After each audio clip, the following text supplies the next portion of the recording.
और शिक्षा मंत्री मदन दिलावर ने सच बेधड़क से खास बातचीत की। प्रैक्टिकल लेने आए टीचर ने करवाया स्वागत तो बच जाएगी बैंड। शिक्षा मंत्री मदन दिलावर ने बड़ा बयान ये बातचीत के दौरान दिया। प्रैक्टिकल लेने आए टीचर के स्वागत में बैंड बाजा बंद होना चाहिए। सरकारी और निजी स्कूलों को शिक्षा मंत्री की चेतावनी है। सच बेधड़क से एक्सक्लूसिव बातचीत करते हुए मदन दिलावर ने कहा, अगर बैंड बाजे की तस्वीर दिखी तो सरकारी स्कूल के प्रिंसिपल के खिलाफ कार्रवाई होगी। निजी स्कूल की मान्यता पर भी संकट आ सकता है। शैक्षिक सम्मेलन में एब्सेंट टीचर की खैर नहीं। शिक्षा मंत्री ने कहा, सम्मेलनों की वीडियोग्राफी करवाई जाएगी और अगर टीचर नहीं आएंगे तो एब्सेंट लगाई जाएगी। अंग्रेजी विद्यालयों को लेकर बनी कमेटी को लेकर इन दिनों राजस्थान में सियासत गर्म आ रही है। कांग्रेस ने ऐलान किया है कि हम वापस अंग्रेजी विद्यालय शुरू करवाएंगे, तो वहीं भाजपा ने समीक्षा कमेटी बनाकर यह निर्णय लिया है कि जो स्कूल वास्तव में नॉर्म्स पर खरे उतर रहे होंगे उन्हीं को बदस्तूर रखा जाएगा।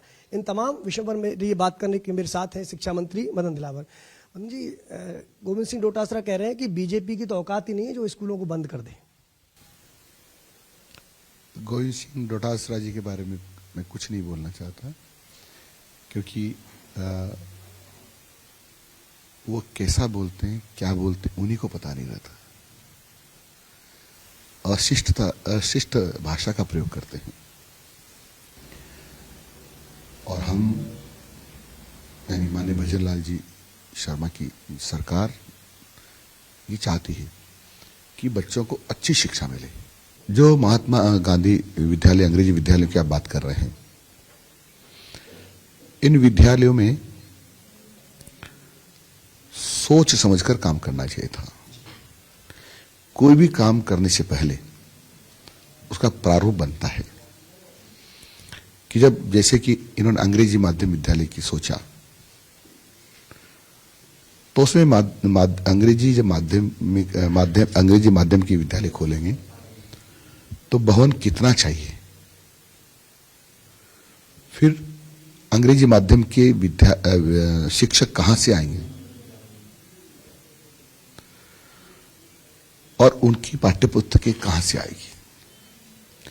इस पर बिना विचार किए कोई भी काम करना मूर्खता होती है और ये कई अंग्रेजी माध्यम के स्कूल खोलने में हुई है।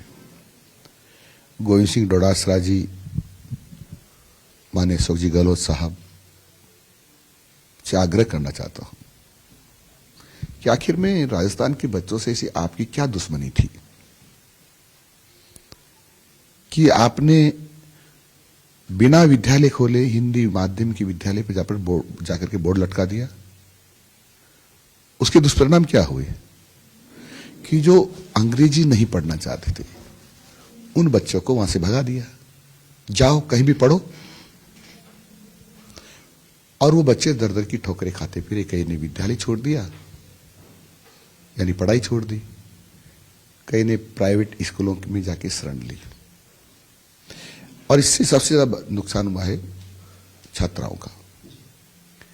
सरकारी स्कूलों में छात्राओं की संख्या निजी विद्यालयों की अपेक्षा ज्यादा है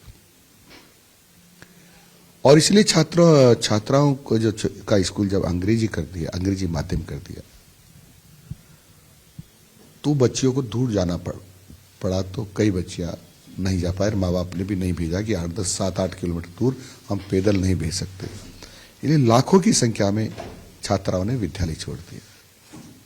यानी ये पाप भी कांग्रेस ने किया कि लाखों छात्राओं को शिक्षा से वंचित कर दिया कांग्रेस ने।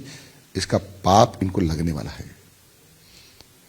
हम बच्चों की पढ़ाने की बात करते, छात्राओं की पढ़ाने की बात करते, बेटी को पढ़ाने की बात करते और इन्होंने बेटियों की पढ़ाई को अवरुद्ध किया, अवरुद्ध नहीं वंचित ही कर दिया, जो ठीक नहीं था। इससे साफ लगता है कि जैसे कांग्रेस की नीति थी पहले कि जब तक लोग अनपढ़ रहेंगे तब तक कांग्रेस के पीछे दौड़ते रहेंगे। इसलिए चाहते थे कि राजस्थान के छात्र छात्राएं ज्यादा न पढ़ें, नहीं तो हमसे पीछे का हिसाब किताब मांग सकती है कि तुमने कितना भ्रष्टाचार किया, तुमने कहां कहां खाया। अभी गोविंद सिंह डोटासरा जी का परिवार बहुत संकट में है, वो परेशान है कि पहले तो रोज हमारे डोडासरा जी बड़ी बड़ी रकम लेके आते थे, अब तो कुछ आ भी नहीं रहा, तो टेंशन में है। और इसलिए जब इनको घर से लताड़ पड़ती है ना, ये थोड़ा चिंतित हो जाते हैं। फिर कहते हैं कि हम विरोध करेंगे। विरोध करो, विपक्ष का काम है, लेकिन वाजिब विरोध हो।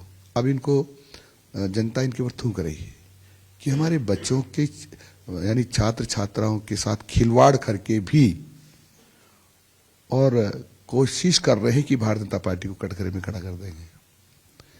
यदि ऐसा होता ना, और अंग्रेजी माध्यम विद्यालय में जो बोर्ड लटका है उसको अच्छा मानती जनता, तो इनको चुनाव नहीं जिता देती। इस जनता ने इनके गाल पर एक तमाचा मारा है। ये किस प्रकार से हमारे बच्चों के साथ यानी छात्र छात्राओं से अपने न्याय किया है, वो भुगत रहे हैं। पर झेप मिटाने के लिए अब कह रहे हैं कि हम अंग्रेजी विद्यालयों को बंद नहीं कर सकते। अरे तुमने अंग्रेजी विद्यालय खोले ही कहां थे जो बंद करेंगे? हम तो खोले ही नहीं, इन्होंने तो खोले ही नहीं। एक सवाल तो एक आम आदमी के जहन में भी आ रहा है, शायद आपके, क्योंकि आप भी जिस जगह से उठकर आए एक आम परिवार से। पूर्व मुख्यमंत्री अशोक गहलोत ने कहा है कि गरीब बच्चों को अंग्रेजी फिल्म कैसे सिखाएंगे, क्योंकि प्राइवेट एजुकेशन वाकई बहुत महंगी है। गरीब बच्चों के लिए हमने RT तक किया हुआ है ना, राइट ऑफ एजुकेशन। और 25% बच्चों को हम सभी विद्यालयों में एडमिशन दिलाते, चाहे अंग्रेजी हो हिंदी हो, जहां पढ़ना चाहते हो, अच्छे प्रतिष्ठित विद्यालय हो, उसका 25% बच्चों का पैसा जो फीस हम सरकार की तरफ से भुगतान करते निजी विद्यालयों को। कौन कहता है कि हम गरीब बच्चों को नहीं पढ़ाना चाहते? ये उनको बर्बाद करना चाहते हैं बच्चों को। हम तो पढ़ाना चाहते हैं। आपने बात कही कि उन्होंने तो सरकारी स्कूल अंग्रेजी माध्यम खोले नहीं थे, जो हिंदी मीडियम थे उनको ही अंग्रेजी में कन्वर्ट किया था। तो क्या आपकी सरकार इस तरह की कोई योजना रखती है कि आप अंग्रेजी माध्यम स्कूल खोलेंगे बच्चों के लिए? सुनो, हमारे राष्ट्रीय शिक्षा नीति आ गई है और सभी विद्यालयों को हम में राष्ट्रीय शिक्षा नीति लागू कर रहे हैं। तो जो प्रावधान होगा उसमें, उसके मुताबिक हम काम करेंगे। प्रारंभिक शिक्षा वहाँ लोकल भाषा और मातृभाषा में दी जाएगी। उसके बाद ऊपर की जो क्लास है वहाँ से अंग्रेजी प्रारंभ हो जाएगी। वो सबके लिए होगी। फिर अमीरों को क्यों छोड़े, गरीबों को क्यों छोड़े? गरीबों के लिए भी वही पढ़ाई होगी, अमीरों के लिए वही भी पढ़ाई होगी, और अच्छी पढ़ाई होगी, जिस रोजगार परक पढ़ाई होगी, ताकि जब वो कम से 10+2 करके निकले, यानी 12वीं क्लास करके निकले, तो ऐसी स्थिति में आ जाए कि जाकर के इतनी कमाई कर सकेगा कि अपना परिवार चला सकेगा। उसको किसी के सामने हाथ फैलाने की जरूरत नहीं पड़ेगी। मनोज जी, एक आपकी शिक्षा से जुड़ा हुआ सवाल है, क्योंकि आप लगातार पहले भी शिक्षा मंत्री रहे, तब भी आपने इस बात पर जोर दिया कि हमारे जो स्थानीय योद्धा हैं, हमारे जो महापुरुष हैं, कई बार आप ये भी कहते हैं कि इतिहास साथ न्याय नहीं किया गया, कहीं ना कहीं जो पढ़ाना चाहिए तो वो नहीं पढ़ाया गया, कई जगह गलत इतिहास भी पढ़ाया गया, ये भी आप क्लेम करते हैं।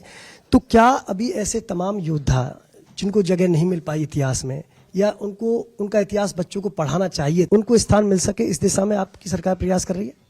केंद्र सरकार ने उसकी संस्था जो NCERT की है, उसके थ्रू से पाठ्यक्रम को लिखने का काम प्रारंभ किया था, पूरा हो गया, और बीच बीच में वो समीक्षा करते रहते हैं।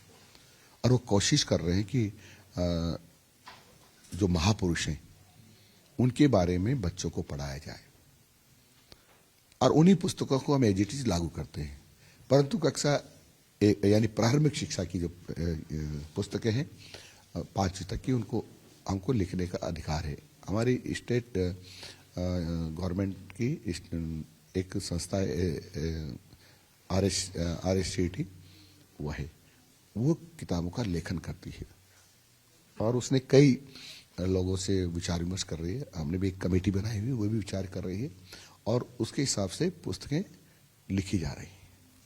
1 साल से आपके शिक्षा विभाग इंतजार कर रहा है तबादले खुलने का। 1 साल हो गया, पिछली बार 10 दिन के लिए ट्रांसफर खुले थे, तब भी आपने नहीं खोला। अब नया साल शुरू हुआ, तब भी आपकी ट्रांसफर नहीं खुली, तो क्या उनका इंतजार खत्म होगा इस साल? देखो, समझदार व्यक्ति सब जानता है कि राजस्थान में शिक्षा विभाग में अभी तक ट्रांसफर नहीं खोलने का क्या कारण रहा। हमारी सरकार बनी, तो आपको पता है कि दिसंबर में बनी थी। उसके बाद बोर्ड की परीक्षाओं की तैयारी बच्चों की चल रही थी। फिर बोर्ड की परीक्षाएं हुई, लोकसभा के चुनाव आ गए, उसके बाद उपचुनाव आ गए, उसके बाद अभी आपने देखा होगा कि फिर बोर्ड की परीक्षाओं की तैयारी बच्चे कर रहे हैं और बोर्ड की परीक्षाएं होने वाली है और उसके पैरेलल विधानसभा का सत्र भी चलने वाला है। जब ऐसा समय होता है तब शिक्षा विभाग में स्थानांतरण नहीं खोलना चाहिए। क्यों? क्योंकि जो हमारे शिक्षक हैं उनके भी बच्चे होते हैं, उनके भी बच्चे ही पढ़ते हैं।